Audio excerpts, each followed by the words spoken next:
Where there is perfectionism, there's always shame. There's always shame. Shame gives birth to perfectionism, because perfectionism is not healthy striving. Perfectionism is not, it's not let me go out and do. Let me go out and strive to be my best. Perfectionism is a thought process that simply says, if I look perfect, live perfect, work perfect, and do it all perfectly, I can avoid or minimize shame, blame, judgment, and criticism.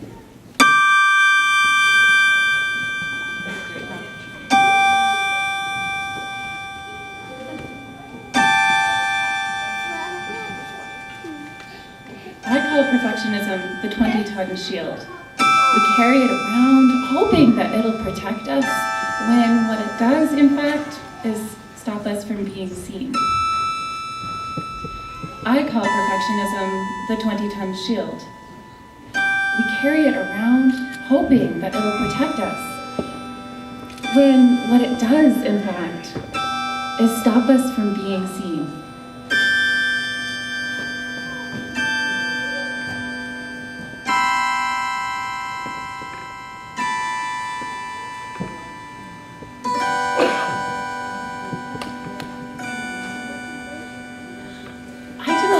Addiction work, and I personally believe that perfectionism is a process addiction, and it's addictive for this reason, that for those of us, I'm a recovering perfectionist.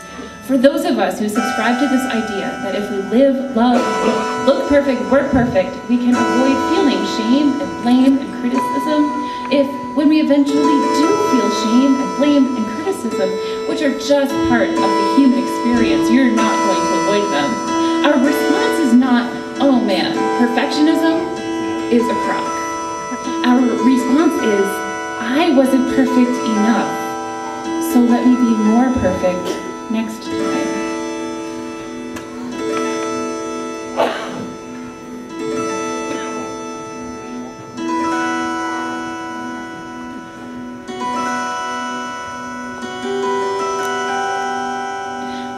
And the thing about perfectionism that I think is dangerous is the amount of time we spend perfecting. I was so curious when I started doing all of my research on organizations and leadership about, I guess I would have thought that leaders, very successful leaders, would be pretty perfectionistic. As it turns out, you have a set of leaders about here, about middle, who really struggle with perfectionism. But when you sit down across from transformative leaders, CEOs, COOs, leaders in organizations and corporations, communities, transformative leaders, what they told me across the board every single time is, perfectionism is my greatest enemy.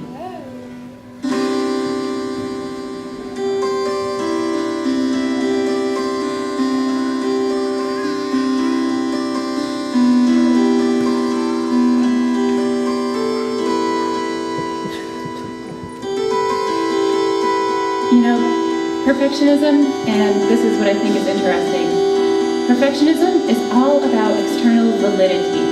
It's all about being validated externally. Healthy striving is all about internal drive. I am a strive for excellence kind of person, but not at the cost of getting stuff done. It's Voltaire that says the perfect is the enemy of the good. Very few perfectionists ever actually publish books. One of the things that I've had to learn in my life is this is not going to be a perfect talk, this is not going to be a perfect book, this is not, I'm going to look at it and wince in several places and say, why did I think that? Why did I say that? And that's a terrible verb I should have used to this one. Perfectionism is very addictive because it's very seductive. It's so great to think that there is a way that I can do things where I can never be held in judgment by other people, where I can totally escape criticism. But it doesn't work.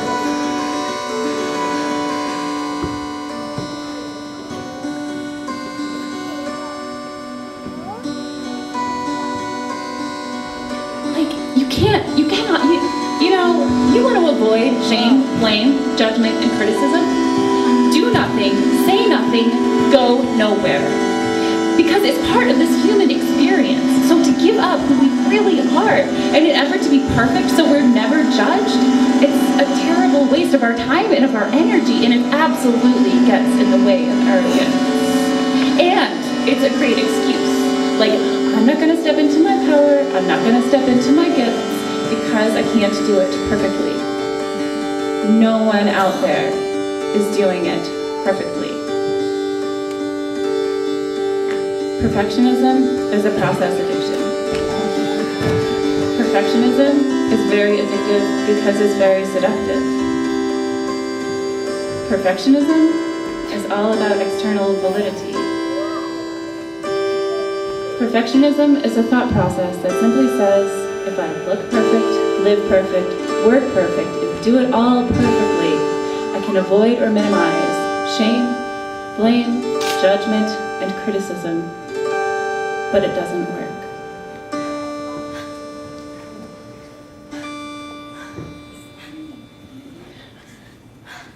Where there's perfectionism, there's always shame.